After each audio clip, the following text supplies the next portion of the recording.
चलिए बातें नहीं, हम लोग पढ़ेंगे। हड़प्पा सभ्यता चल रहा है अभी तक। कितनी क्लास हो गए इसमें? 5-6 हो गए हैं, नहीं 7 क्लास हो गए हैं। कोई बात नहीं, 1-2 क्लास और कम से कम लगेंगे ना। बड़ा लंबा मैराथन क्लास चल रहा है ना। बुलाएं कि पूरा विस्तार से चले तो विस्तार से चलेंगे। हड़प्पा सभ्यता के हम सांस्कृतिक के जीवन के बारे में देख लिया था हमने। आर्थिक जीवन देखा, धार्मिक जीवन देखा, सामाजिक जीवन देखा। नहीं, अब हम हड़प्पा कला को देखेंगे। हेडिंग दीजिए तो हड़प्पा कला।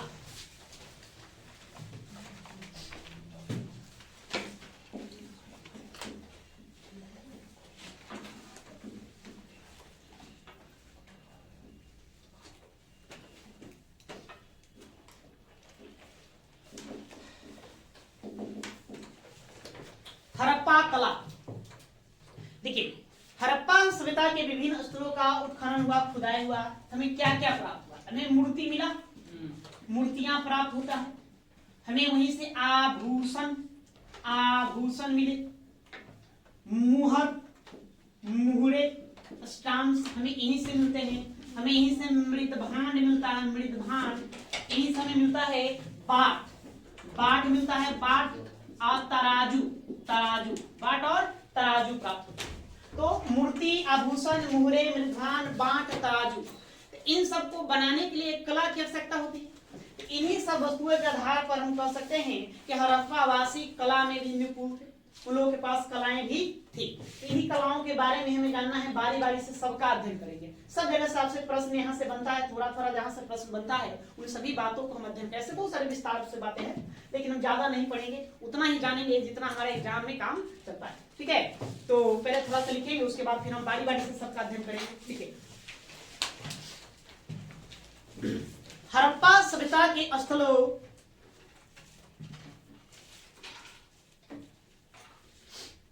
हड़प्पा सभ्यता के स्थलों के उत्खनन से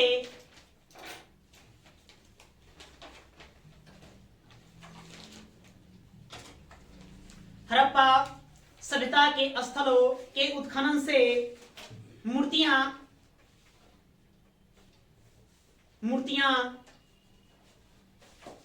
मृद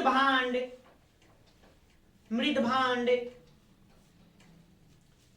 मुहरे, स्टाम्प्स,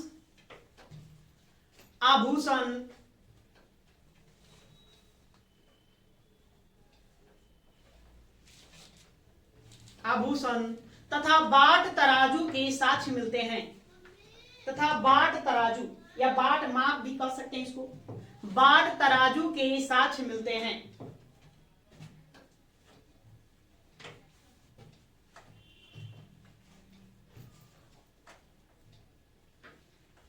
इन पूरा अवशेषों से या इन वस्तुओं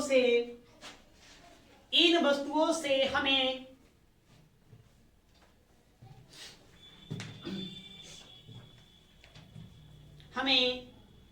हड़प्पाकालीन कला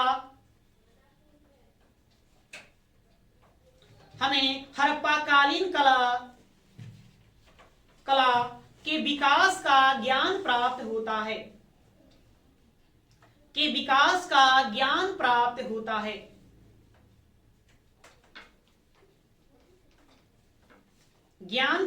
होता है। ठीक है, तो सबसे पहले हम पढ़ेंगे मूर्ति कला। देखिए, हड़प्पा सभ्यता में मूर्तियां जो मिली वो 3 प्रकार की मिली। कैसा मूर्ति मिला है जी? एक मिला है प्रस्तर मतलब पत्थर का निर्मित। ठीक है, दूसरा हमें मिला है धातु की वस्तु है। वो भी धातु में क्या? तो तांबा से निर्मित और कांसा से निर्मित। इस प्रकार की मूर्तियां प्राप्त होते हैं। और सबसे ज्यादा मात्रा में जो मूर्तियां हमें प्राप्त हुआ है तो मिला है हमें मृण मूर्तियां, मतलब कि मिट्टी की मूर्तियां जो आग में पकी हुई थी उसको हम मृण मूर्तियां कहेंगे। मृण मूर्तियां, तो 3 प्रकार की मूर्तियों का प्रमाण देखने को हमें मिलता है हड़प्पा सभ्यता से। अब यहीं से आपका प्रश्न बनेगा। ठीक है, तो देखिए, प्रस्तर या पत्थर के मूर्ति का प्रमाण जो देखेंगे तो इसका एक अच्छा सा उदाहरण है मोहनजोदड़ो से प्राप्त एक पुजारी की मूर्ति या विद्वान की मूर्ति। जो तिपतिया अलंकरण में एक साल ओढ़े हुए, तिपतिया अलंकरण समझते हैं, मैंने साल आप ओढ़ेंगे तो इस तरह से धारी बन जाएगा, 3 धारी, उसको कहते हैं तिपतिया अलंकरण। तो तिपतिया अलंकरण में जो साल ओढ़े हुए वही सबसे बिजोड़ है वो। और मतलब कि ऐसे तो दर्जनों मिले हैं, लेकिन उस तरह का वो कोई विशिष्टता नहीं रख पाता है, जिसके कारण जो एग्जाम में प्रश्न पूछे एक वही तिपतिया अलंकरण में जो पुजारी या पुरोहित की जो हमें मूर्ति प्राप्त हुआ है मोहनजोदड़ो से, उसको आपको ध्यान में रखना है प्रस्तर या पत्थर की मूर्तियों में। उसके बाद धातु, तो धातु की बनी हुई प्रतिमाएं हमें प्राप्त हुआ है। धातु में मतलब तांबा से बना हुआ, कांसा से बना हुआ। अगर धातु में सबसे ज्यादा पूछा जाए कि किस धातु का बना हुआ तो कौन सा? कांसा का। जानते हैं हड़प्पा कालीन सभ्यता को हम कांस्य सभ्यता भी कहते हैं, क्योंकि यहाँ कांसे की वस्तुओं का प्रयोग सबसे ज्यादा मात्रा में होता था। कांसे की प्रतिमाओं में सबसे बिजोड़ प्रतिमा वही मोहनजोदड़ो से प्राप्त नृत्यांगना की प्रतिमा है, जो नृत्य करती हुई एक मूर्ति, नहीं उन्होंने बताया था नृत्य करती एक मूर्ति जो मिली है वो तो सबसे बिजोड़ माना जाता है। तो वहां से एक बात कोई याद रखना, मृण मूर्तियां, तो मृण मूर्तियों में बहुत ज्यादा बातें याद रखना, ठीक है। मृण मूर्तियां में हमें बहुत सारी बातें याद रखना है कि सबसे ज्यादा किस प्रकार की मूर्ति मिला हड़प्पा सभ्यता से, तो मृण मूर्तियां प्राप्त हुआ। अब मृण मूर्तियों में मतलब क्या क्या, तो नारी की मृण मूर्तियां, क्या क्या मिला है यहाँ, तो नारी, पुरुष, पक्षी, पशु, उसके बाद हमें वृक्ष, इन सब का हमें क्या करता है प्रमाण यहाँ देखने को मिलता है। यदि प्रश्न पूछे अगर नारी और पुरुष के मृण मूर्तियों में हम तुलना किया करें तो सबसे ज्यादा कौन सा मूर्ति प्राप्त होगा, नारी या पुरुष? तो नारी की, इसलिए तो हम इसको क्या कहते हैं मातृसत्तात्मक सभ्यता भी कहते हैं, क्योंकि नारियों की प्रधानता देखने को मिलती है। तो पुरुष और नारियों में तुलना करें हम तो सबसे ज्यादा हमें नारी की मूर्तियां मिलती है। खास करके इस मृण मूर्तियों में, नारी के मृण मूर्तियों में आपको मूलतः याद रखना कौन, नौसारो जो हम बताए थे। एक और स्थल है मेहरगढ़, नौसारो और मेहरगढ़, इन दो स्थलों से नारी की ऐसी प्रतिमाएं मूर्तियां प्राप्त होती है जिसके मांग में लाल रंग भरा है। विद्वानों का मत है लाल रंग सिंदूर का प्रतीक है, नहीं, बहुत सारे विद्वानों ने इस प्रतिमा को देवी माँ की प्रतिमा घोषित किया है। तो नारी के मूर्तियों में ये ध्यान में रखना है। साथ ही नारी मिट्टी के बने हुए कई सारे खिलौने भी हमें प्राप्त होता है, जैसे मिट्टी के बना हुआ नाव, मिट्टी के बना हुआ हॉल, नहीं मिट्टी का ही मछली, मिट्टी का ही घड़ियाल, तो ये है ना, ये सारे साक्ष्य प्राप्त होते हैं। तो यहां से पहले बात समझेंगे क्या है। आपसे प्रश्न पूछा जाएगा कि हड़प्पा सभ्यता में सर्वाधिक मात्रा में किससे बनी हुई मूर्तियां प्राप्त होती है, तो किससे, मिट्टी की बनी हुई मूर्तियां अर्थात मृण मूर्तियां सबसे ज्यादा प्राप्त होती है। मृण मूर्तियों में किसकी बहुलता ज्यादा है, मतलब बहुत ज्यादा संख्या में कौन पाया गया, नारी, पुरुष, पक्षी, पशु, वृक्ष। तो पशुओं की मूर्तियां जो है सबसे ज्यादा मिला, किसका मिला है, सबसे ज्यादा संख्या में पशुओं की मूर्तियां प्राप्त होता है। अगर हम नारी पुरुष में तुलना करें तो नारी की ज्यादा, लेकिन ऐसे हम ओवरऑल देखें तो सबसे ज्यादा कौन मिलेगा, पशुओं की, सबसे ज्यादा ये पशुओं की मिलता है।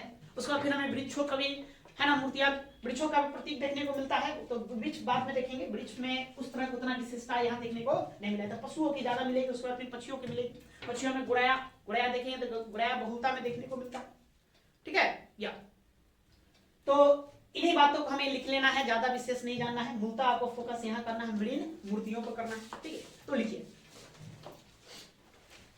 मूर्ति कला, हेडिंग देंगे मूर्ति कला।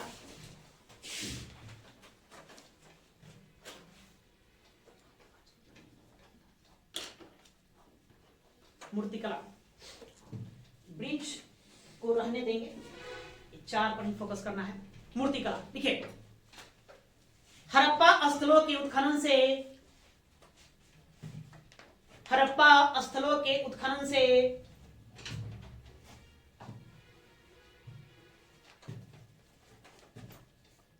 से प्रस्तर मतलब पत्थर, प्रस्तर कौन, धातु और मिट्टी की बनी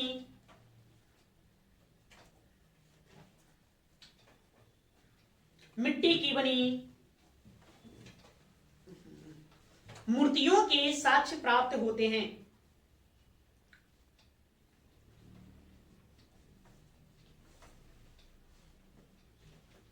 मूर्तियों के साक्ष्य प्राप्त होते हैं।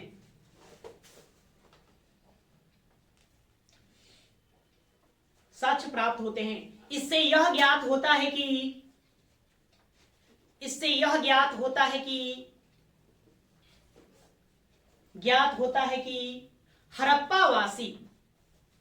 हड़प्पावासी मूर्तिकला में अत्यंत दक्ष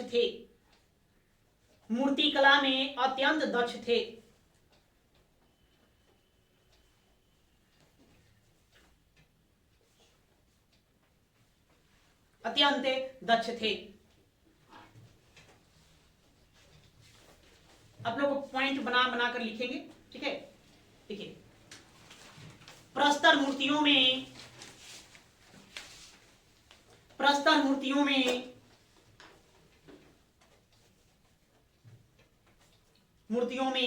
सर्वप्रथम मोहनजोदारो से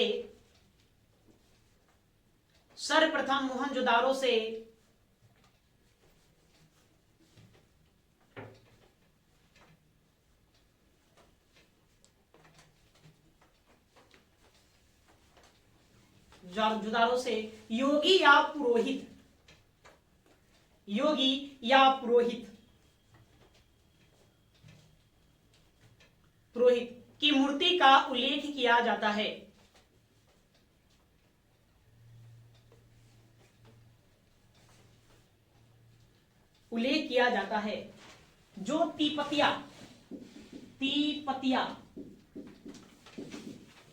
जो तीपतिया अलंकरण में साल ओढ़े हुए है। जो तिपतिया अलंकरण में साल ओढ़े हुए है।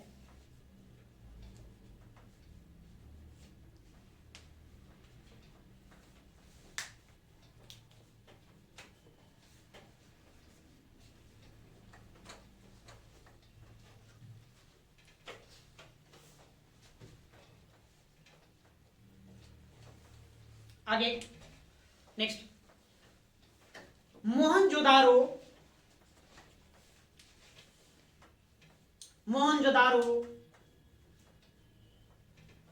चानहुद्रो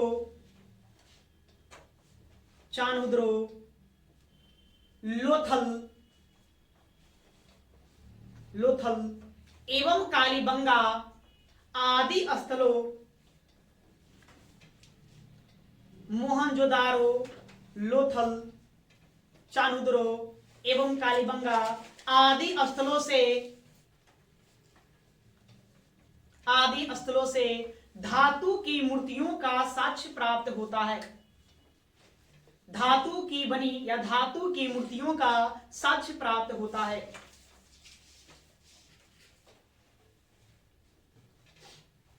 मूर्तियों का साक्ष्य प्राप्त होता है।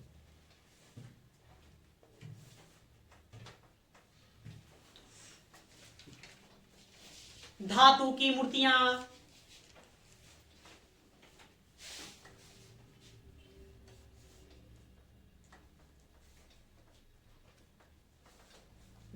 मूर्तियां तांबा एवं कांसे से निर्मित मिला है। तांबा एवं कांसे से निर्मित मिले हैं।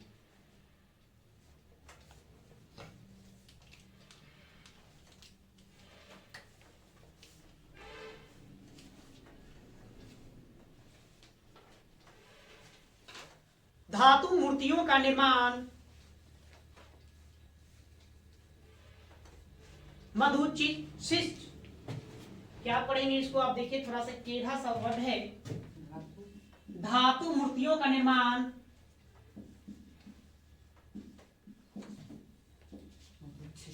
मधुचिशिष्ट विधि से किया जाता था।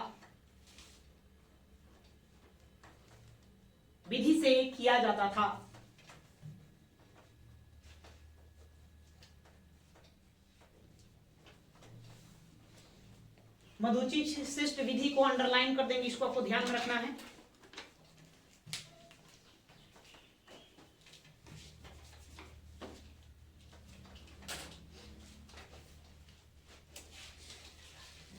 आगे अगला लिखिए, हड़प्पा कालीन स्थलों से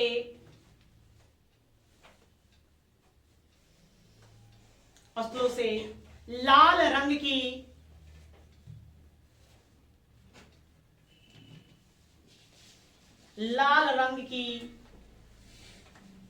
ठोस पकाई गई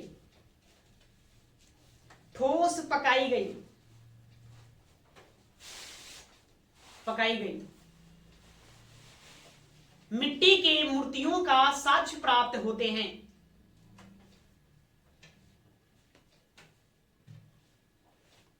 मिट्टी के मूर्तियों का साक्ष्य प्राप्त होते हैं।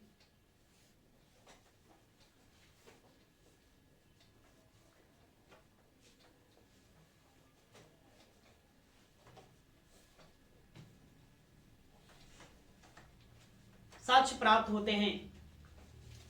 पुरुष के तुलना में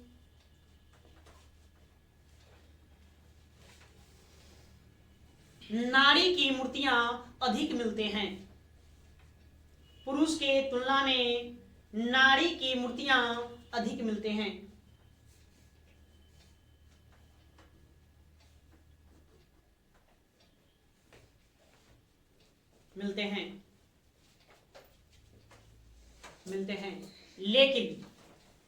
लेकिन बहुसंख्यक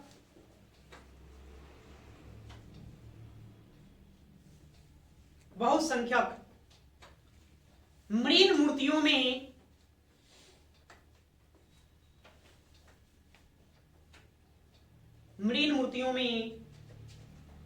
सबसे अधिक मृण मूर्तियां पशुओं की है।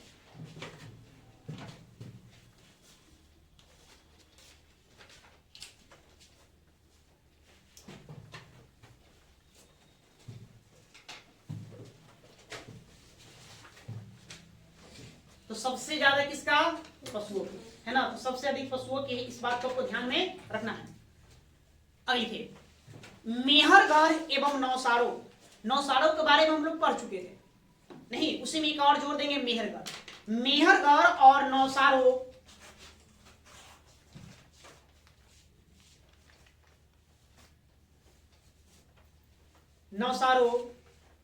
मेहरगढ़ और नौसारों से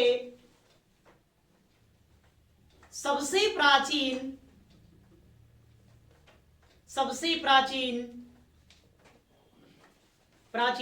ऐसी मृण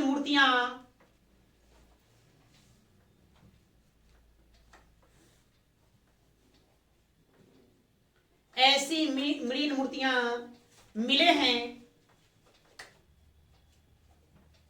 हैं जिसके मांग में लाल रंग भरा है,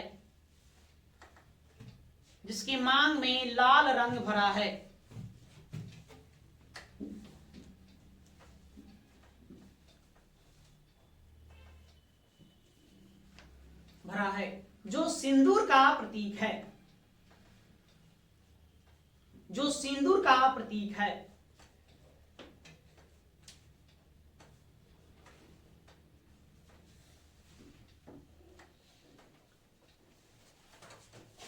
विद्वानों ने इन मूर्तियों को माता देवी की मूर्ति बताया है।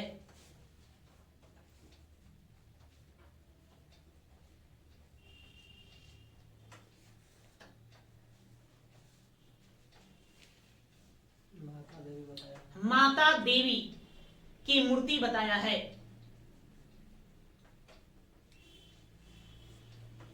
तो हमें सिंदूर का साक्ष्य कहां से प्राप्त होगा? मेहरगढ़ और नौसारों, दो स्थलों को ध्यान में हम रखना है। नौसारों पहले भी हम चर्चा में कर चुके हैं, ठीक है। या उसके बाद फिर आपसे पूछा जाएगा सबसे ज्यादा कौन सा? तब पशुओं में सबसे ज्यादा कौन? तो कुबर वाला बैल या कुबर वाला वृषभ कही, ठीक है। उसका पक्षी में पूछेगा तो पक्षी में सबसे ज्यादा मूर्ति किसका मिला है? मृण मूर्ति तो गोरैया का मिला है।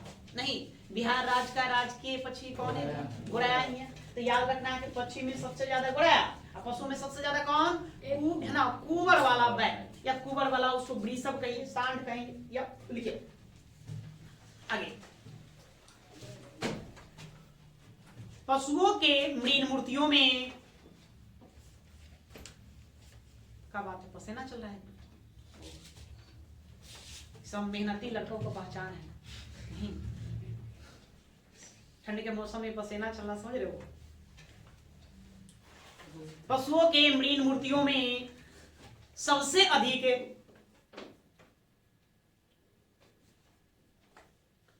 अधिक कुबर वाले वृषभ है। वृषभ मतलब बैल होता है ना जी, वृषभ, कुबर वाले वृषभ है का साक्ष्य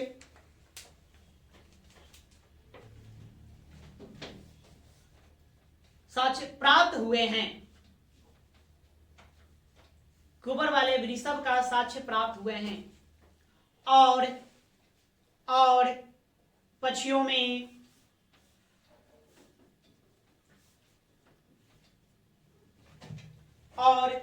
में सबसे अधिक गौरैया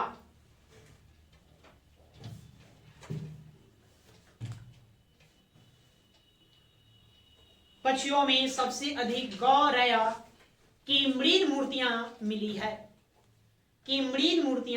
है।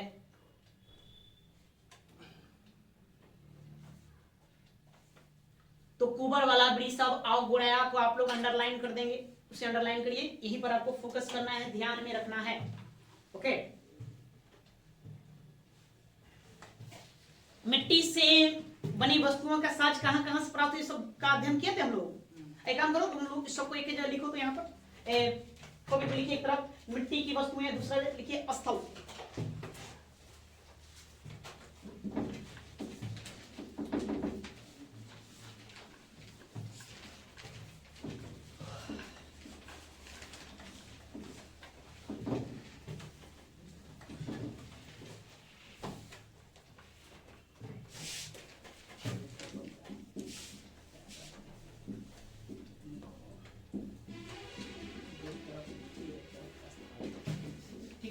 उसके बाद देखिए स्थल, प्राप्त स्थल कहां से मिला।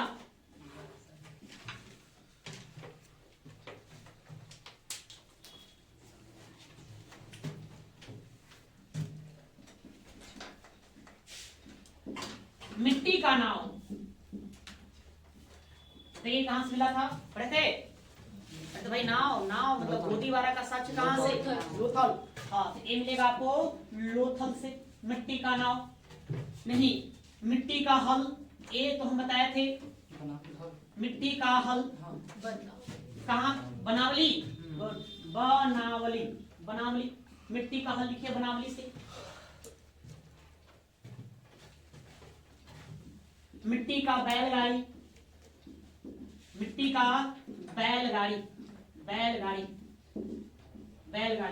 है ना।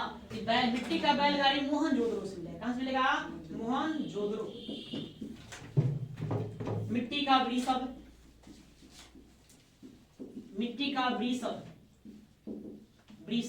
ये भी आपको प्राप्त होगा मोहनजोदड़ो से। एक प्रश्न आपसे पूछा जाएगा, है ना, मिट्टी का आक्रमक मिट्टी का बना आक्रमक, मिट्टी का आक्रमक वृषभ, आक्रमक वृषभ कहने मतलब आक्रमक मुद्रा में है, मतलब गुस्साए हुए। ठीक है, तो ये मिला है कालीबंगा से। कालीबंगा नहीं, आज जब वृषभ है ना गुस्सा जाए, पगला जाए, उससे पंगा नहीं लेते। इसे कहां से मिला, बंगा से।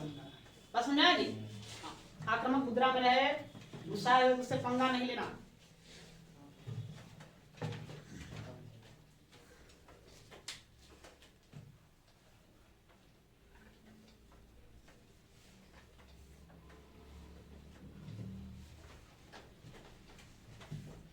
और भी है, इसमें लिखो पहले और बताते हैं। हाँ, मिट्टी की बनी मूर्तियां। हाँ, इसी में और जोड़िए तो। और मैं क्या जोड़े, हाँ लिखिए, मछली कॉमा 2, कछुआ एवं घड़ियाल की मृण मूर्तियां, एवं घड़ियाल की मृण मूर्तियां, मछली, कछुआ एवं घड़ियाल, घड़ियाल की मृण मूर्तियां ये हड़प्पा से प्राप्त होंगे। हड़प्पा,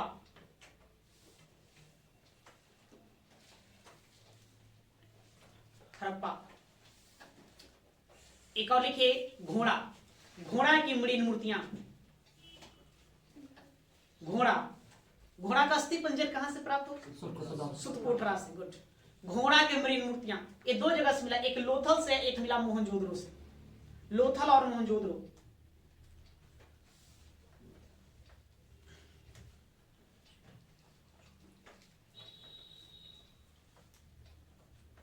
लोथल और मोहनजोदड़ो। इसी में एक और जोड़िए, मिट्टी की दो नारी मृण मूर्तियां, मिट्टी की दो नारी मृण मूर्तियां,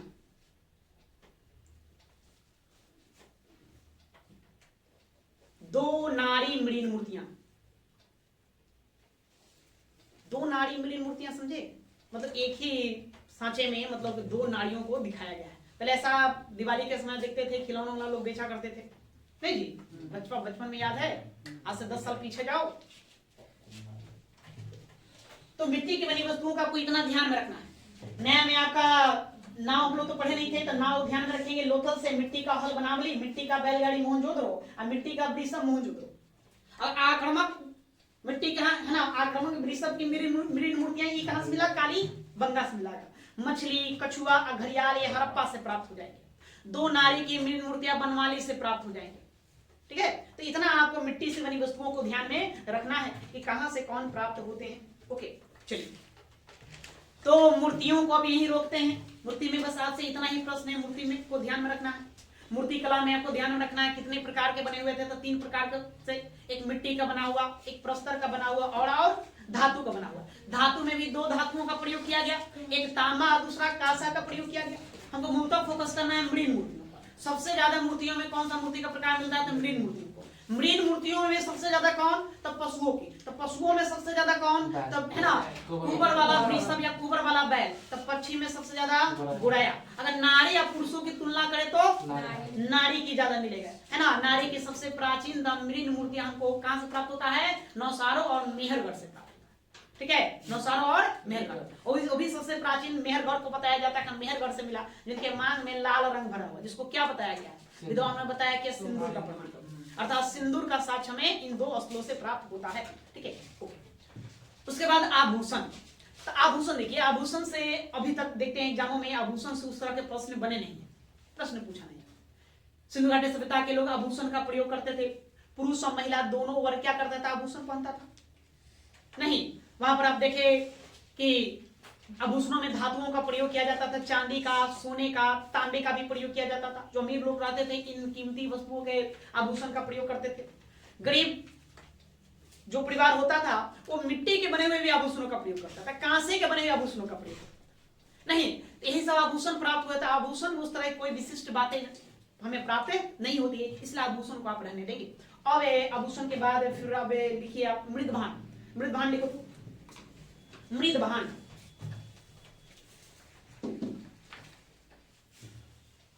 मृदभान हेडिंग है मृदभान।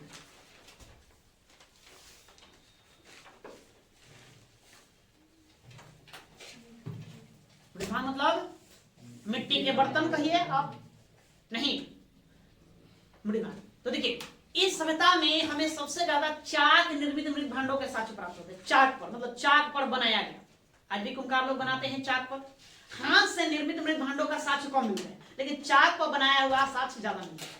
उन मृद भांडों, वो जो मृद भांडों का जो रंग था वो लाल या गुलाबी था, लाल और गुलाबी रंग का होता था। उसी पर काले रंग के धारी से उसका अलंकरण किया जाता, अलंकृत उसको कर दिया जाता, डिजाइन वगैरह बना दिया जाता। तो रंग यदि पूछे तो रंग आपको लाल गुलाबी ध्यान में रखना है। उसी पर काले रंग से उसका क्या किया जाता? अलंकरण, उसका डिजाइन बनाया जाता था। मृद मूर्तियों सॉरी मृद भांडों में हमें सुराही प्राप्त होता है। सुराही पानी पीने वाला घड़ा प्राप्त होता है, मर्तबान प्राप्त होता है, तस्तरी मिला, कटोरियां प्राप्त हुआ, अनाज रखने के लिए बड़े बड़े भी मृदभांड यहीं से प्राप्त होते हैं। तो ये सब हमें यहाँ से प्राप्त होते हैं। बाकी और कोई ज्यादा यहाँ से भी विशेषता नहीं है, मृदभांडों से कोई विशेषता नहीं है उस तरह के जो आपसे प्रश्न एग्जाम में बनते हो। यहाँ से अभी तक कोई प्रश्न देखने को नहीं मिला है। हाँ, रंग पूछा गया है तो रंग में आपको लाल या गुलाबी ध्यान में रख लेना। प्रश्न क्या लिखो, लिखिए हड़प्पा सभ्यता के विभिन्न स्थलों से, हड़प्पा सभ्यता के विभिन्न स्थलों से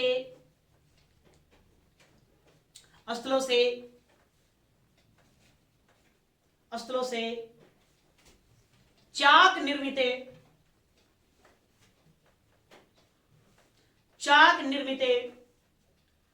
बर्तनों के अधिक साक्ष्य प्राप्त होते हैं। चाक निर्मित बर्तनों के अधिक साक्ष्य मिलते हैं।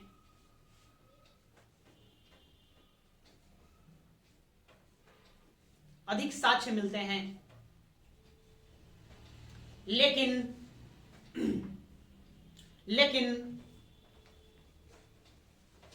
हस्त निर्मित मतलब हाथ से बने हुए हस्त निर्मित बर्तन के साक्ष्य कम प्राप्त होते हैं।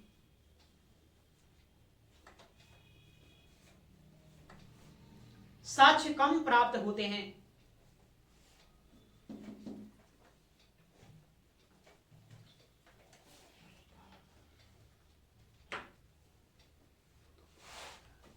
ए मृदभांड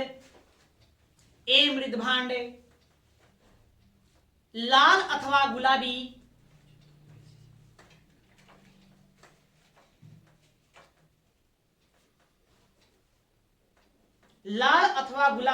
रंग के मिले हैं। ए मृदभांड लाल अथवा गुलाबी रंग के मिले हैं, जिन पर काले रंग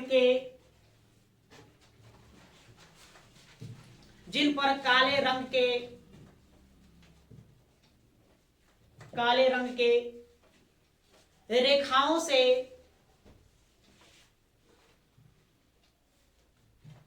से आकृतियों का अंकन किया गया है।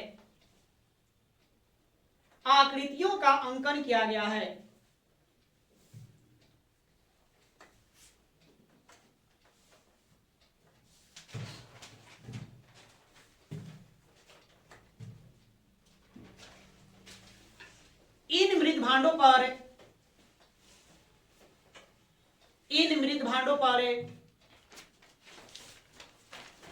हिरण, बकरा,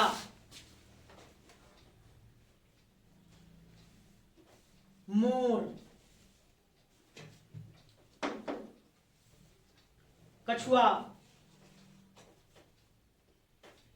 मछली, मुर्गा, मुर्गा का भी साक्ष्य मिला है, छाप उसको छापा हुआ है।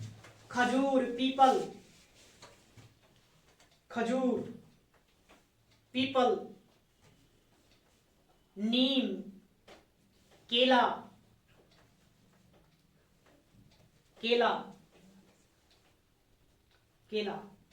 त्रिभुज आदि के चिन्ह अंकित हैं।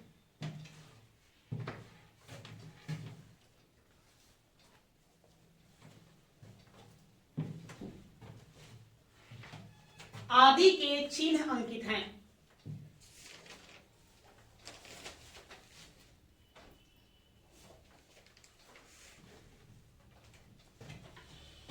तो मृदभांड अब रहने देंगे। अब आइए अगला, अब देखिए मुहूर्त अष्टांश।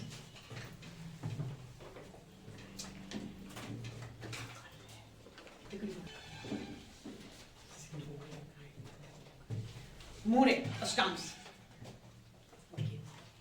हड़प्पा सभ्यता समय जितने भी पूरा वस्तु प्राप्त हुआ है, मतलब पुराना वस्तु मिला है, उसमें सबसे विशिष्ट कोई महत्वपूर्ण स्थान रखता है तो है मुहूर्त अष्टांश। क्योंकि मोहरों पर विभिन्न प्रकार के चित्रों का अंकन किया गया है। दूसरे सभ्यताओं के भी मोहर हमें यहाँ से प्राप्त होते हैं और इसके आधार पर हड़प्पा सभ्यता का अध्ययन करना बड़ा ही सुगम हो गया। इसलिए इन मोहरों को स्टाम्प्स का हड़प्पा सभ्यता में बड़ा ही महत्वपूर्ण स्थान रहा है। नहीं तो हमें इन मोहरों से बहुत सारे प्रश्न आपसे बनते हैं, पूछे जाएंगे, तो उसको हमको जानना है। तो पहले लिखते चलो, उसके बाद समझते चलेंगे। देखिए, सैंधव वासियों या हड़प्पा वासियों, एक मिनट, सैंधव वासियों से बात, एक मिनट को सैंधव कालीन लिखिए, सॉरी उसको काटिए, सैंधव कालीन पूरा वस्तुओं में, पुराना वस्तु को हम आगे पूरा शब्द लगा देंगे, उसको क्या कहते हैं, पूरा वस्तु कहते हैं।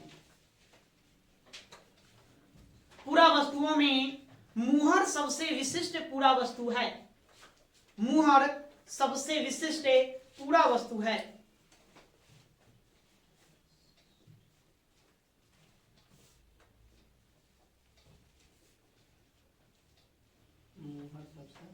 विशिष्ट पूरा वस्तु है।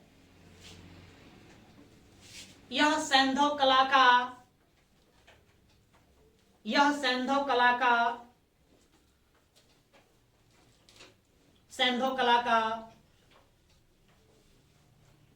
का सर्वोत्तम रूप है।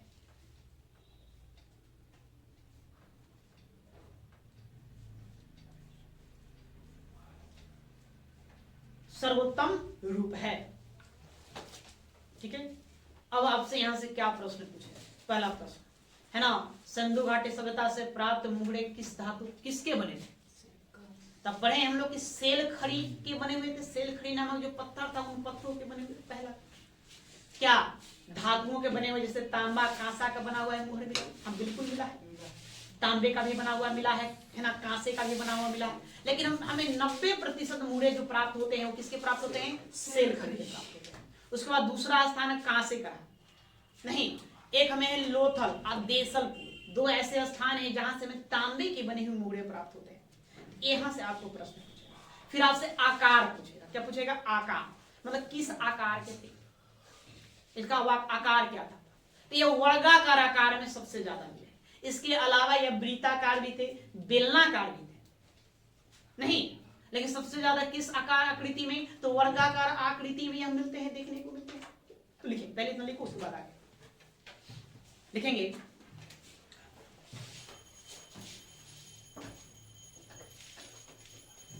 सैंधव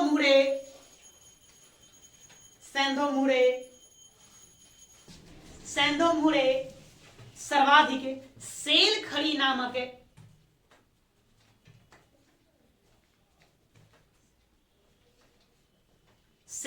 नामक पत्थर से निर्मित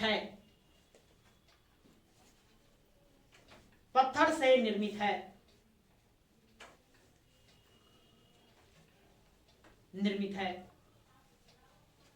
लोथल एवं देसलपुर से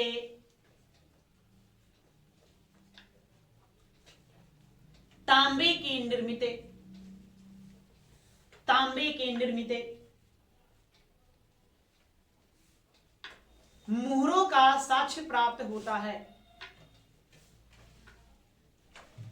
देसलपुर गुजरात में, हाँ, देसलपुर गुजरात, गुड। लोथल देसलपुर दोनों आपको गुजरात में मिल जाएंगे। हाँ, तांबे से निर्मित मुहरों का साक्ष्य मिलता है।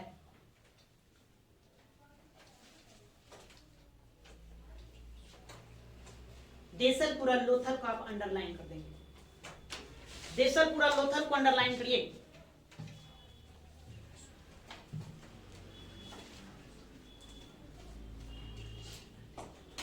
आगे चलेंगे।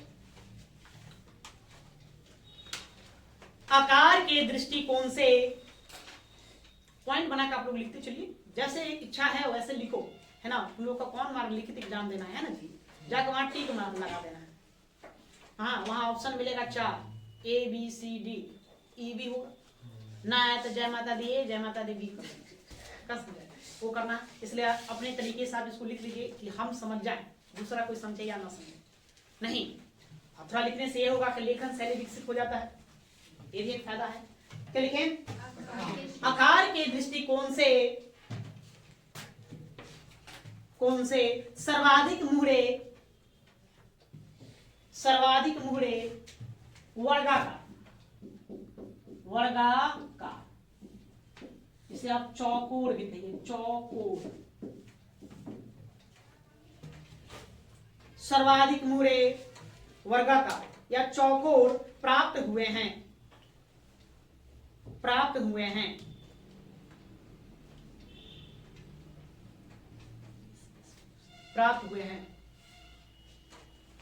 साथ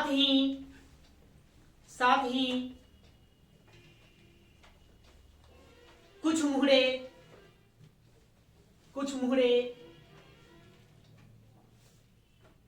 वृत्ताकार,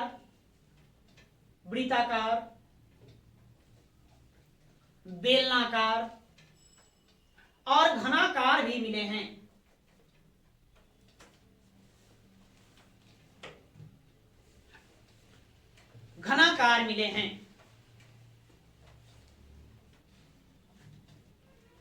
ठीक है, ये हो गया था। अब आपसे यहां से प्रश्न पूछा जाएगा, है ना, किस पर आपको फोकस करना है? वर्गाकार को फोकस करना। सबसे ज्यादा मतलब कौन सा आकार का? वर्गाकार या चौकोर आकार का मुहर मिलते हैं। अब आपसे प्रश्न अगला बनेगा यहां से मुहरों से कि सबसे ज्यादा आखिर मुहर कहां से प्राप्त? देखिए, तो हड़प्पा सभ्यता में अब तक लगभग 3000 मुहरों की प्राप्ति हुई अष्टांश, जिसमें सबसे ज्यादा मुहर हमें मोहनजोदड़ो से प्राप्त होता है। कहां से? मोहनजोदड़ो। प्रश्न ये बहुत बार एग्जाम में आया है कि हड़प्पा सभ्यता की किस स्तर से सबसे ज्यादा मुहरों के साक्ष्य प्राप्त होता है? तो मां से मुहर, मां से मोहनजोदड़ो, याद रहेगा ना। तो सबसे ज्यादा मुहरों का साक्ष्य हमें कहां से मिलता है? मोहनजोदड़ो से मिलता है। हाँ, लेकिन ये प्रश्न आपको और पूछेगा कि सर्वाधिक लेख युक्त मुहरे कहां से प्राप्त होता है? लेख मतलब लिखा गया। इन मुहरों पर पशु का, पक्षियों का, विभिन्न प्रकार के जानवरों का चित्र अंकित है, तरह तरह का चित्र अंकित है। चित्रों के साथ साथ इस पर कुछ लेख भी लिखा गया है। तो सबसे ज्यादा मुहर मोहनजोदड़ो से, लेकिन सबसे ज्यादा लेख युक्त मुहर हमें हड़प्पा से मिलता है। कहां से?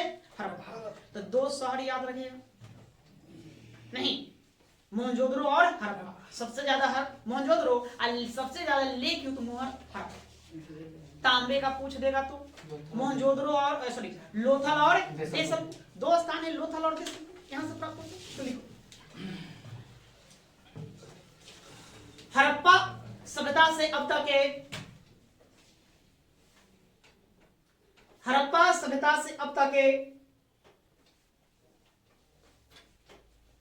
लगभग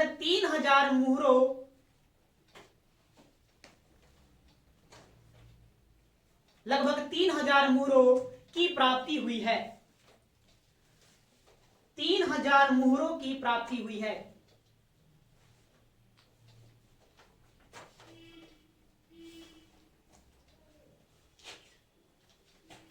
जिनमें से सबसे ज्यादा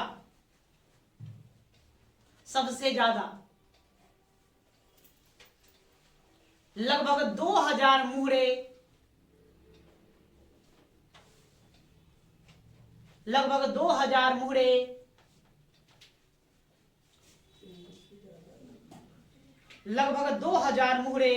मोहनजोदड़ो से मिले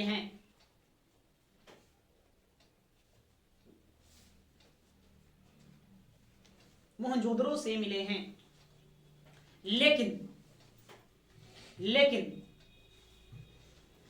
सर्वाधिक लेख युक्त मुहर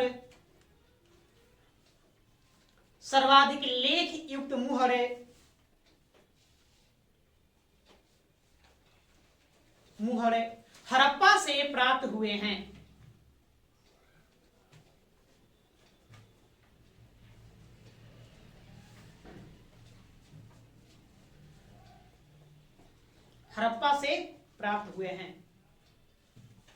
ठीक है, या तब इन मुहरों पर सबसे ज्यादा आकृति किसका बना हुआ? ये प्रश्न बनेगा। बैल। सबसे ज्यादा आकृति पीपल वृक्ष का। उसके बाद दूसरा स्थान रखता है एक श्रृंगी बैल।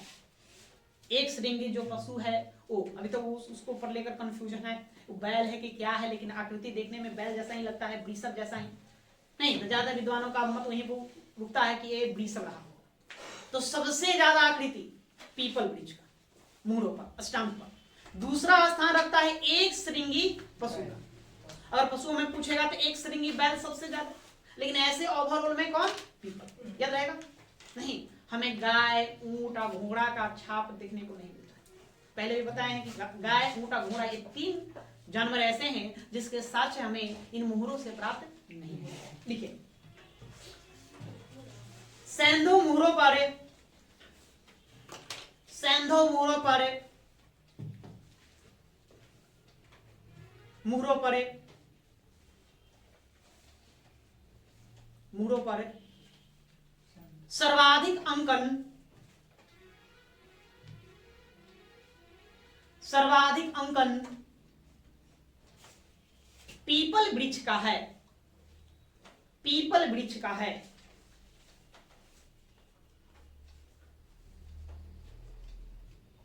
वृक्ष का है। उसके बाद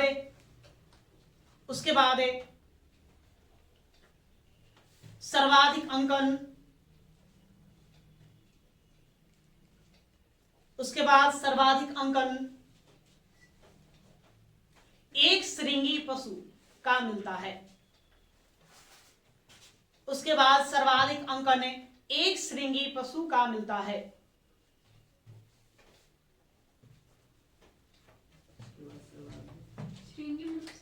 एक श्रृंग, हाँ, एक सिंह वाले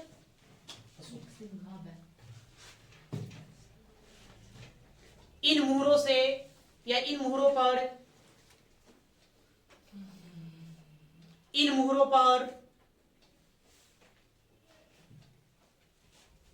मुहरों पर गाय, गाय, घोड़ा, घोड़ा और ऊंट का अंकन नहीं मिलता है।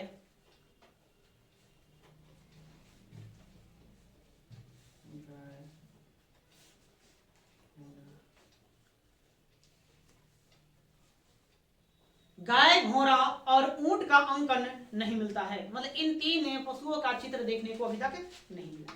ठीक है, कौन सा मुहर कहां से मिला ये हमने साक्ष्य सब पढ़ा था, पढ़ा था ना दीदी?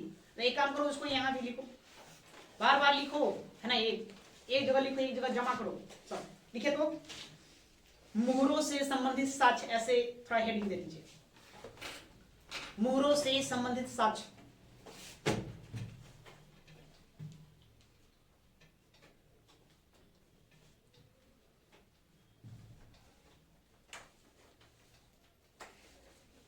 ठीक है, पहले लिखो पशुपति शिव का मुहर, पशुपति शिव का मुहर।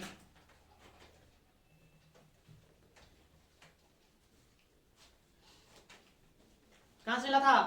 हड़प्पा नहीं, मोहनजोदड़ो, मोहनजोदड़ो, मोहनजोदड़ो।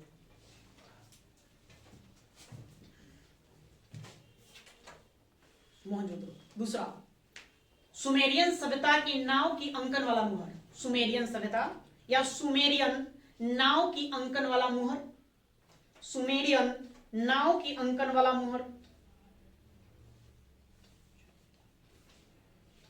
अंकन वाला मुहर, मुहर ये भी मोहनजोदड़ो से मिलेगा।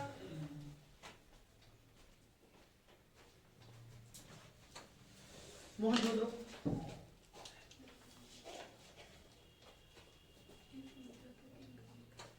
अगला, नाव की अंकन वाला मुहर, सिर्फ नाव लिखेंगे, नाव की अंकन वाला मुहर।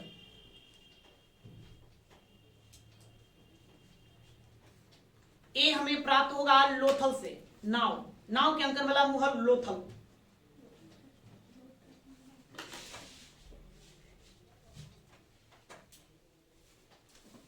ठीक है, हमने एक बताया था 3 सिरों वाले राक्षस के अंकन वाला मुहर, पढ़े थे? 2 मुंह वाले, 2 मुंह, 3 मुंह दोनों हैं। देखो, 3 मुंह वाले या 3 सिर वाले लिखे, 3 सिर वाले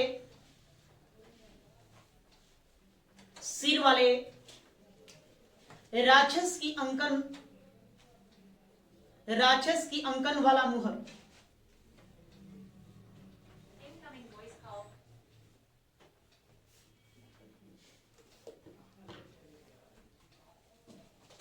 राक्षस की अंकन वाला मुहर।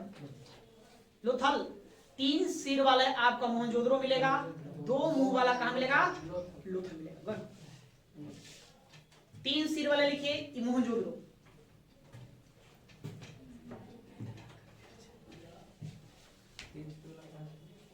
मोहनजोदड़ो, ठीक है। आगे पैर से सर्प। नेक्स्ट, पैर से सर्प को दबाए, पैर से सर्प को दबाए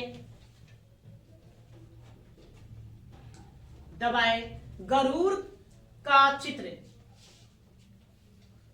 पैर से सर्प को दबाए गरुड़ का चित्र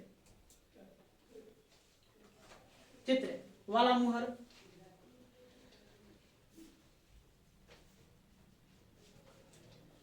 एक कहां? हड़प्पा। एक हमने बताया कि एक मुहर पर सिर के बल खड़ा एक नारी का चित्र पाया गया है, जिनके नाभि से, गर्भ से एक वृक्ष निकल रहा है, नहीं, जिसको उर्वरता की देवी कहा गया है। इसी को सर जॉन मार्शल पृथ्वी मां की संज्ञा देता है। एक कहां से मिला था? हड़प्पा से। ना ठीक है, हड़प्पा है, लिखिए इसको भी यहीं पर डाल दीजिए। लिखो, सिर के बल खड़े एक नारी, सिर के बल खड़े एक नारी, एक नारी जिसके गर्भ से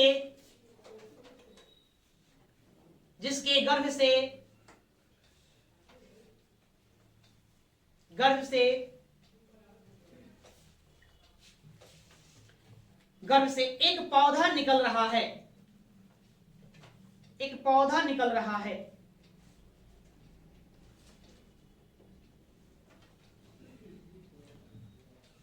पौधा निकल रहा है कहां देंगे? का अंकन वाला मुहर।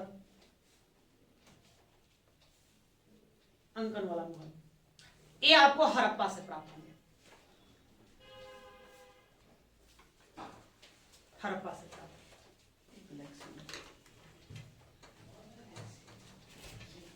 इसी को सर जॉन मार्शल ने पृथ्वी देवी की संज्ञा दिया। एक काम करो, उसको भी आप नोट में लिख लो, यहीं पर नोट में लिखिए, नोट में लिखिए। सर जॉन मार्शल ने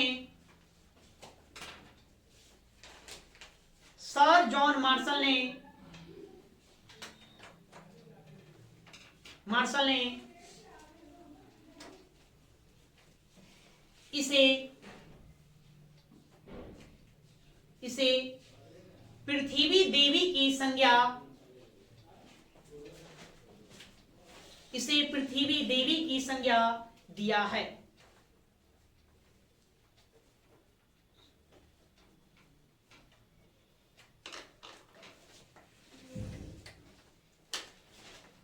ठीक है, नहीं तो मुहरों को यहीं पर हम रोकते हैं। तो मुहरों से क्या क्या प्रश्न बनेगा, समझा गया जी?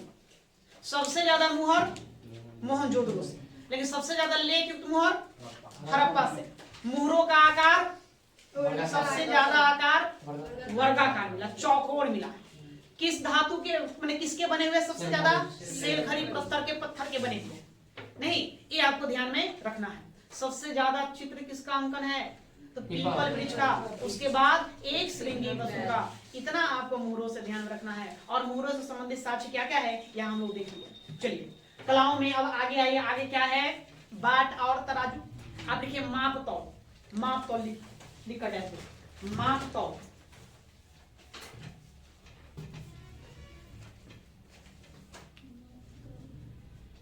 माप तौल।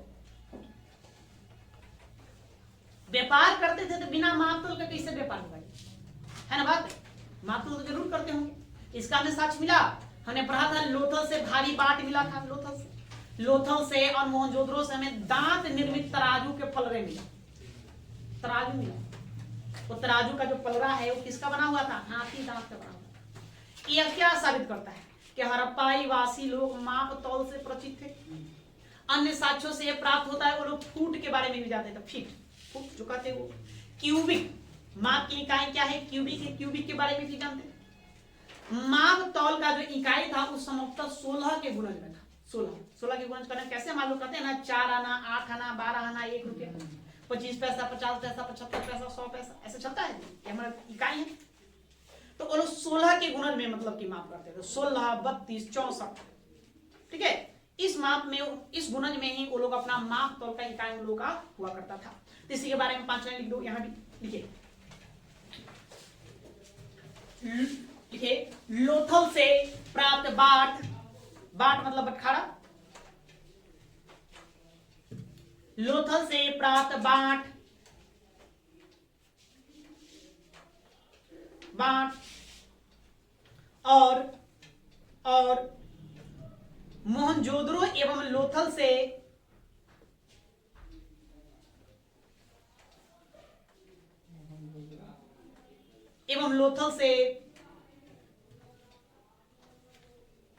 मिले हाथी दांत से निर्मित तराजू के पलरे, हाथी दांत से निर्मित तराजू के पलरे, तराजू के पलरे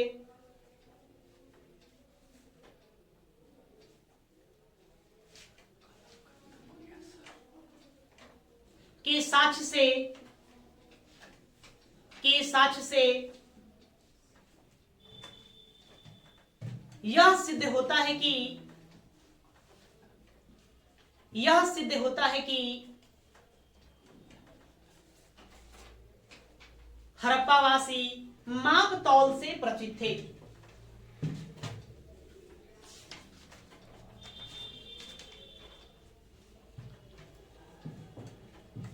माप तौल से परिचित थे।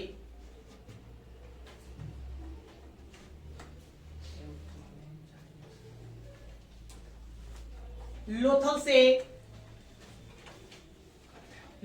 से हाथी दांत का पैमाना,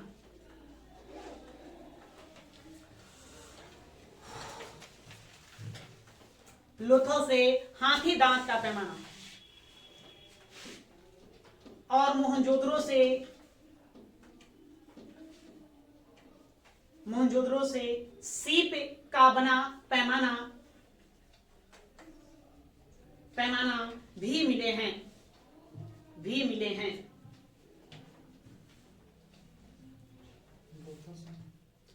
लोथल से हाथी दांत का पैमाना, मोहनजोदड़ो से सीप का पैमाना मतलब स्केल मिले हैं। तो इन सबसे क्या सिद्ध होता है? माप तौल से परिचित होंगे ना? बिल्कुल परिचित है माप तौल से।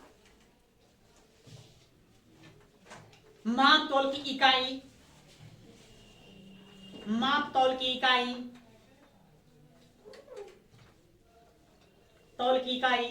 संभवतः 16 के गुणज में थी,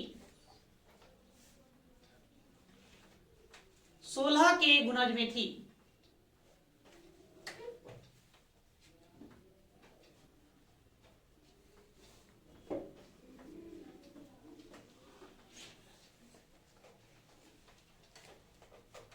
ठीक है?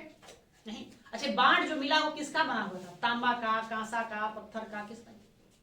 देखिए, बांट हमें कई जगह से प्राप्त होता है, खासकर सबसे भारी बांट हमें कहां से मिला था? बांट लोथल से मिला। तो बांट जो थे वो सबसे ज्यादा भूरे चौट नामक पत्थर से निर्मित, भूरे चौट एक पत्थर का किस्म है ना, इसी से निर्मित पाए गए हैं भूरे चौट। नहीं, वो लोग फुट से परिचित थे। वो लोग क्यूबिक हम कहां मापते हैं? जल का स्तर मापने के लिए हम क्यूबिक का प्रयोग करते हैं, जल का घनत्व मापने के लिए। तो लिखिए, इस सभ्यता में सर्वाधिक बाट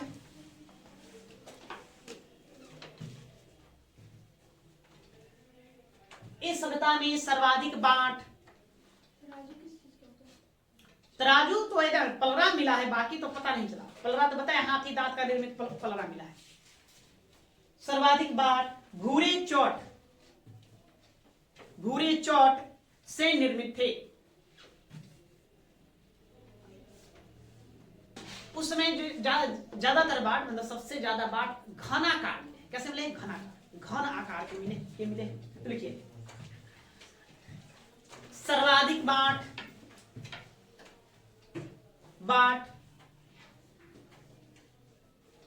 घनाकार मिले हैं। सर्वाधिक बाट घनाकार मिले हैं।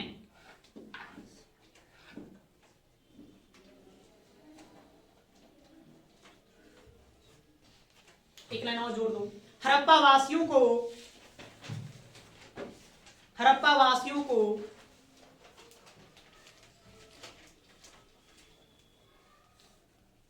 फुट एवं क्यूबिक का भी ज्ञान था। फुट एवं क्यूबिक का भी ज्ञान था।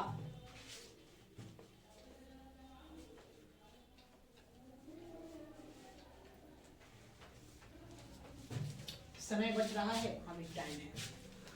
चलो इसमें इतना देखिए। हड़प्पा कला में एक और हम चीज जोड़ देते हैं, लिपि। बिना लिपि का कैसे होगा? क्या? लिपि समझते हैं हम लोग का? लिपि क्या है? हड़प्पा वासियों का भी लिपि रहा होगा। पढ़ना लिखना वो भी जानते हो ना। मतलब इतनी विकसित सभ्यता थी, बिना पढ़े लिखे कैसे काम? देखो वहां आप लोग पढ़ना लिखना जानते हो, लेकिन यहाँ से जितने भी अभी तक लिपि मिले, अक्षर मिले, उन अक्षरों को हम ही खुद नहीं पढ़ पाए। हम लोग आज तक उसको पढ़ नहीं पाए।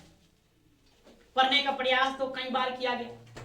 सबसे पहले बैडल महोदय थे जिन्होंने इसको पढ़ने का प्रयास 1925 से किया, नहीं, लेकिन वो सफल नहीं हुआ। अभी तक कोई विद्वान इसमें सफलता प्राप्त नहीं कर पाया। इन लिपियों को न पढ़े जाने के कारण अब साहित्य के क्षेत्र में हड़प्पा वासियों का क्या योगदान था ये पता नहीं चल पाता है। बस समझ आए? ये पता हमें नहीं चल पाता है। फिर भी हम पढ़ेंगे इन लिपियों को। इन लिपियों में देखेंगे तो सबसे ज्यादा चित्र बने हुए। क्या बने हुए हैं? चित्र देखने को ज्यादा मिलता है। इसलिए विद्वानों ने हड़प्पा सभ्यता की लिपि का नाम भाव चित्रात्मक रख दिया। कि कैसा था? भाव चित्र, मतलब कहीं संदेश भेजना तो लोग ज्यादातर चित्र बना करके भेज देते थे, और उसी चित्र के माध्यम से वो लोग समझ लेते थे क्या कहना चाह रहा है। बस समझे? आज हम लोग अपना लिखते हैं, वो लोग चित्र बनाते हैं, तो चित्र भी बोलता है ना जी, चित्र भी बोलता है। तो इसी के बारे में थोड़ा सा अध्ययन और हम करें। 10 लाइन इसमें भी लिख लो। चलो 10 लाइन देखो। लिपि, हेडिंग लो लिपि।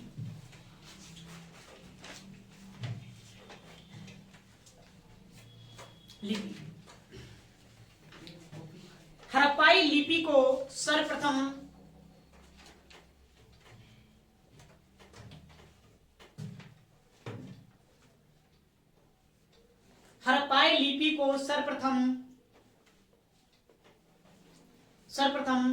पढ़ने का प्रयास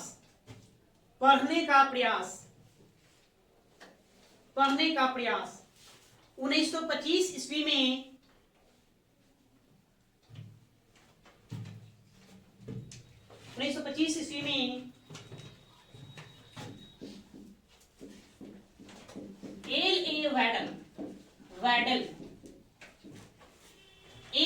वैडल ने किया था।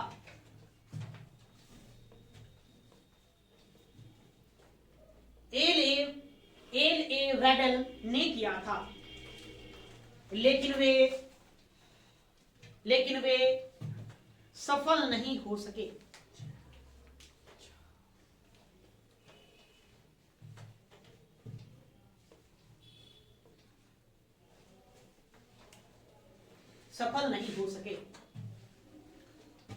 लिपि न पढ़े जाने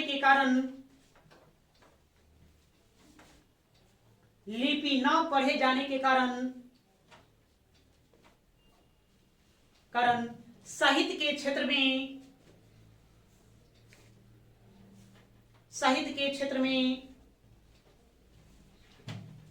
में हड़प्पा वासियों का क्या योगदान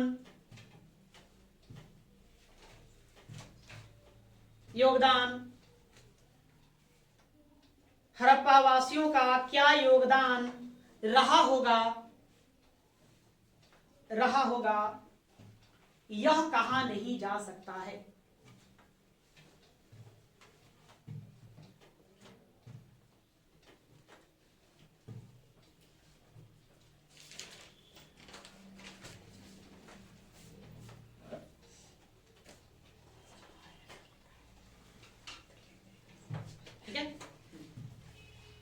आगे लिखिए, इस सभ्यता से अब तक, इस सभ्यता से अब तक लगभग 400 से अधिक, लगभग 400 से अधिक अक्षरों के साक्ष्य मिले हैं।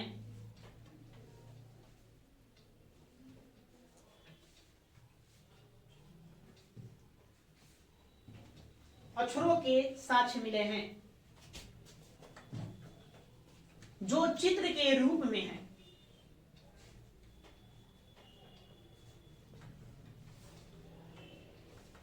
जो चित्र के रूप में है।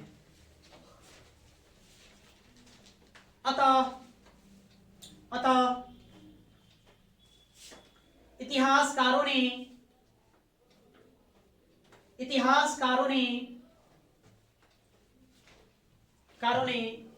इस लिपि को भाव चित्रात्मक नाम दिया है। अतः इतिहासकारों ने इस लिपि को भाव चित्रात्मक नाम दिया है।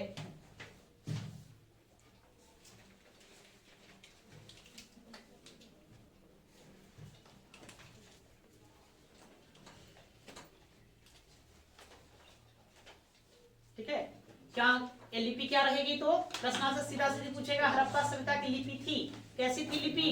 भाव चित्रात्मक। इसको अंडरलाइन करेंगे, इसको अंडरलाइन करेंगे। सबसे पहले पढ़ने का प्रयास कौन करेंगे? वेडल। इनको भी अंडरलाइन कर दो।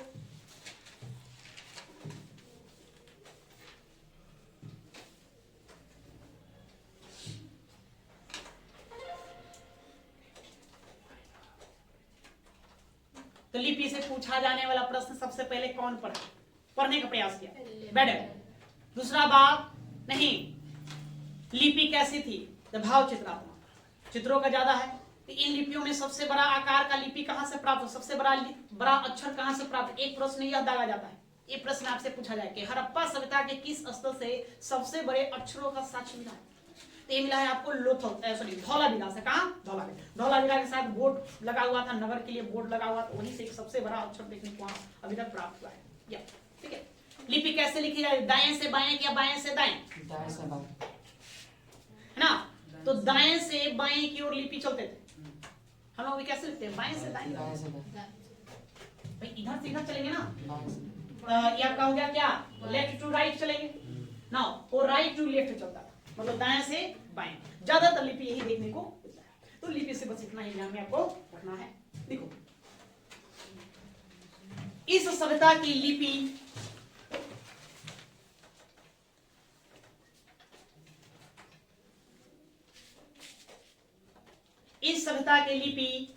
दाएं से बाएं लिखी जाती थी। दाएं से बाएं लिखी जाती थी।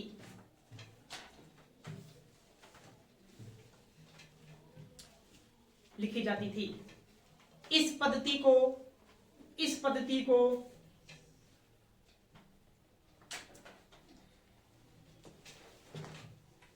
को बुस्ट्रोफेदन या इसे कहा गया है गोमूत्रिका।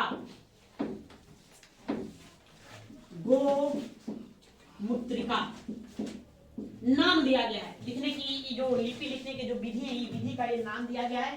क्या नाम दिया गया है? बुस्ट्रोफेदन, या उसी को क्या कहेंगे? गोमूत्रिका। लिखिए, इस पद्धति को बुस्ट्रोफेदन या गोमूत्रिका भी नाम दिया गया है।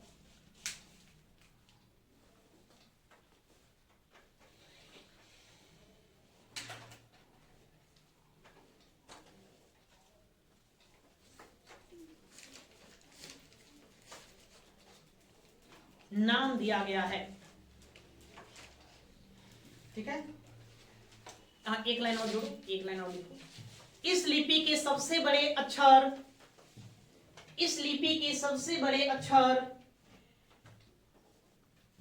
धौलावीरा से प्राप्त होता है। इस लिपि के सबसे बड़े अक्षर धौलावीरा से प्राप्त होता है। धौलावीरा।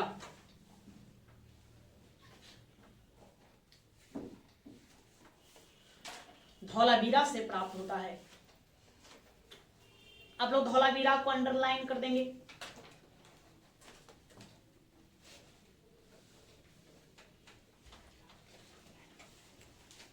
ठीक है, तो ये था हड़प्पा कला। इन हड़प्पा कलाओं में आपको इन्हीं पर फोकस करना है, इन्हीं बिंदुओं पर ध्यान देना है। क्या क्या प्रश्न ध्यान रखना है, ध्यान में है ना? ध्यान। अब हमें एक लास्ट बात ये रह गया, हड़प्पा सभ्यता के पतन का कारण। आखिर क्या ऐसा कारण था कि इतनी बड़ी सभ्यता का पतन हो गया?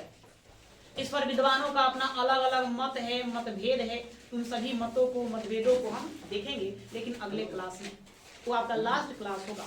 और कुछ छूटे हुए जो प्रश्न होंगे, इधर उधर कहीं कहीं से छूट गया है, उसको भी एक जगह हम लिखवा देंगे। ठीक है, तो आज के लिए इतना ही।